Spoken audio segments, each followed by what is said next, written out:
hoje eu vou estar ensinando um pouquinho sobre o segundo modelo, que vai ser o modelo de Thomson agora. Então, o que que acontece? A gente vai ver que Thomson, ele criou o modelo do pudim de passas. É um modelo que vem depois do de Dalton. Então, o que que a gente vai aprender com esse modelo? Ele basicamente tem um grande avanço, que foi a descoberta dos elétrons. E quando ele descobre os elétrons, ele está basicamente descobrindo as partículas subatômica. Por que subatômica? Porque vai ser menor que o átomo. Então, a partícula subatômica que ele vai descobrir vai ser justamente o elétron que vai ter a carga negativa. Então, na hora que ele descobre essa partícula subatômica, ele quebra o que Dalton disse. Porque Dalton disse que o átomo ele era indestrutível, maciço e, como é que eu posso dizer, indivisível. Então, a gente já descobre que esse átomo ele é divisível, porque tem algo menor do que o átomo, que seria esses elétrons. Então, tipo assim, ele teria essa massa aqui positiva e nela estariam incrustados, presos neles os elétrons, que seriam essas carguinhas negativas. Aqui, ainda nesse momento, não tem a questão dos prótons, ele só diz que é positivo. Mas logo depois, um outro autor, ele vai descobrir a existência dos prótons, mas a gente vai ver isso pelos raios anódicos, mas isso é um pouquinho mais aprofundado. Mas aí ele descobriu isso, que a partícula, existia uma partícula negativa no átomo, que daria essa natureza elétrica para o átomo. Então, quando a gente fala do átomo, a gente fala agora de uma natureza elétrica. Isso é o que as perguntas vão perguntar geralmente. Então, o que, que eles vão perguntar?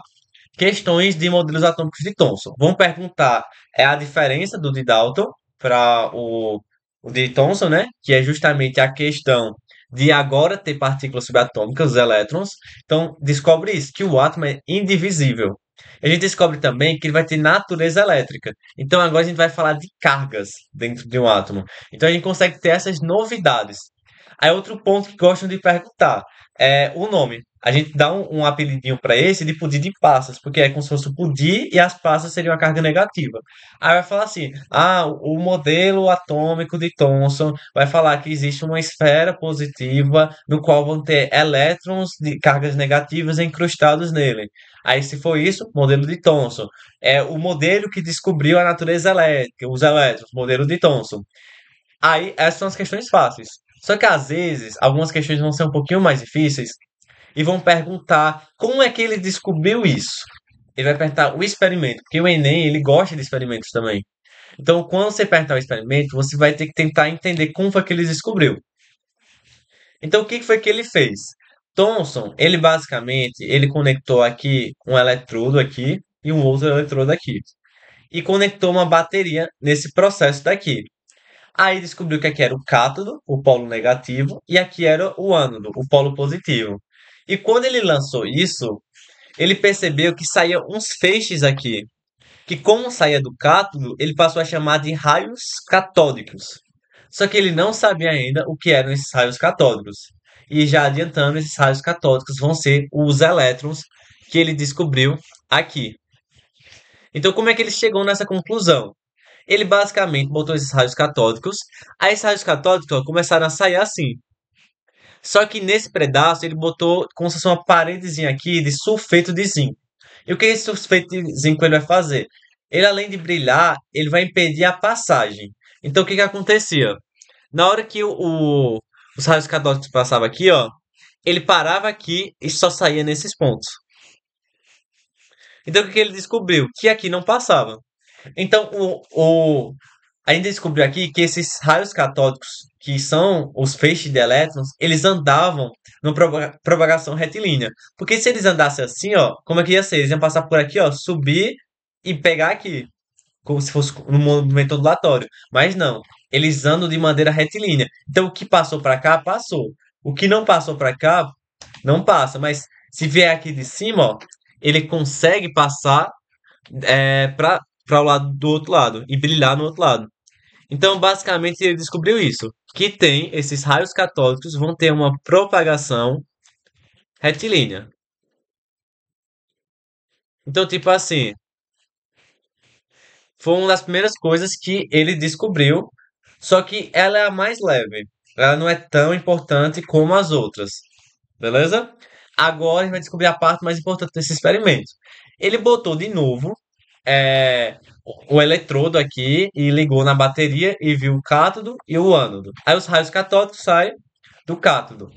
Aí ele viu que quando fez isso e botou para passar, na hora que ele botava um catavento no meio, isso começava a girar. Então isso começou a girar. Só que tu concorda que isso aqui só gira se esses raios catódicos eles tiverem elétrons não, tiverem massa. Então ele descobriu que esses raios catódicos, esses elétrons, possuíam massa. Porque se eles não tivessem massa, eles não conseguiriam movimentar o catavento.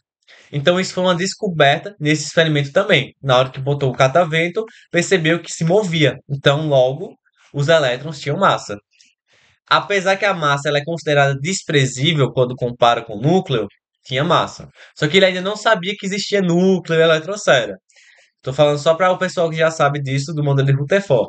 Então, teoricamente, com esses dois experimentos, ele descobriu que era uma propagação retilínea, porque não passava, que gerava uma sombra. Então, por gerar a sombra, não tinha um movimento ondulatório, mas sim retilíneo. Fora isso, ele descobriu a massa ao colocar um catavento aqui e esse catavento começar a girar. Então, na hora que tinha esse catavento girando, a gente descobriu a massa. E por fim, ele fez um experimento muito legal, que ele botou os raios catódicos de novo. Só que ele botou cargas positivas aqui e cargas negativas aqui. E quando ele fez isso, os raios catódicos fizeram isso, se desviaram em direção à parte positiva. Então, se aqui era positivo, o que que atrai o positivo? O negativo. Então, foi nesse momento que ele descobriu a natureza elétrica do átomo. Porque esses feixes aqui, eles pegavam e iam em direção ao positivo. Então, era os elétrons. Então, na hora que fazia isso, ele descobriu a natureza elétrica e descobriu que esses raios catódicos eram, na realidade, feixes de elétrons. Então, aqui ele descobriu os elétrons, a natureza elétrica do átomo. Aí ele botou várias substâncias diferentes, porque na hora que botava várias substâncias diferentes, ele viu que isso era comum a uma característica da matéria, da propriedade de existir átomos. Era todos os átomos realizavam isso. Então, com isso, teve a descoberta da natureza elétrica e a descoberta dos elétrons para Thomson. Então, isso foi a grande reviravolta. Então, às vezes, umas questões mais difíceis de Thomson vão cobrar que você analise esses experimentos. Então, quando você analisa o experimento, você consegue responder. Um exemplo disso foi essa questão aqui que caiu no Enem. É muito simples, é o experimento. Ele perguntou, essa radiação invisível detectada nas ampolas é constituída por... Então, o que que ele quer falar com isso? Vamos ver o comando. No final do século XIX, muitos cientistas estavam interessados nos intrigantes fenômenos observados na ampola de raios catódicos. Então, para o aluno que já sabe o que são as ampolas de raios catódicos, ou ampolas de Crookes, que foi essa que eu expliquei, que são tubos sobre vácuos em que se ligam duas placas a uma fonte de alta tensão, os raios catódicos passam de um orifício no ânodo e continuam o percurso até a outra extremidade, onde são detectadas pela fluorescência produzida por um revestimento especial, como pode se observar na figura. Medições de razão entre carga e massa dos constituintes dos raios catódicos mostraram que, independente do material do cátodo ou do gás dentro das ampolas. Então, o que ele está querendo dizer aqui? Vou puxar para o desenho daqui, que ele é mais simples. Tem um cátodo e tem um ânodo. Ele ligou isso aqui a um tubo de baixa pressão. Quando a gente vê aqui, ó, ele vai falando sobre vácuo ou em baixa pressão e botou duas placas a uma fonte de alta tensão. Então aqui, ó, a pressão é baixa ou no vácuo e teve uma fonte aqui do cátodo e o ânodo, que vão ser duas placas conectadas a uma bateria a alta tensão. Aí ele falou que começou a sair feixes que a gente não sabe, mas começou a sair aqui os raios catódicos. E ele falou que isso independia do material que usava no cátodo ou ao gás que você botava aqui. Por quê? Porque, teoricamente, independente do material, isso é uma natureza do átomo. Então, todo material que você colocasse teria átomos. Então, independeria de qual fosse. E ele vai falar isso. Isso vai perguntar o quê? Basicamente, o que que é esses raios catódicos? E, basicamente, como a gente viu, os raios catódicos são os elétrons, que são uma partícula subatômica que vinha passando para cá e tinha massa, e eles tinham carga negativa, porque eles iam em direção ao positivo. Então, basicamente, essa questão de Thomson só o que é isso. Então, gabarito, letra D. Então, se tem alguma dúvida, é só mandar lá. Então, teoricamente, esse era o modelo de Thomson. Ele é bem simplesinho. É mais os experimentos que complicam um pouco, mas até, ó, como caiu no Enem, é bem simples.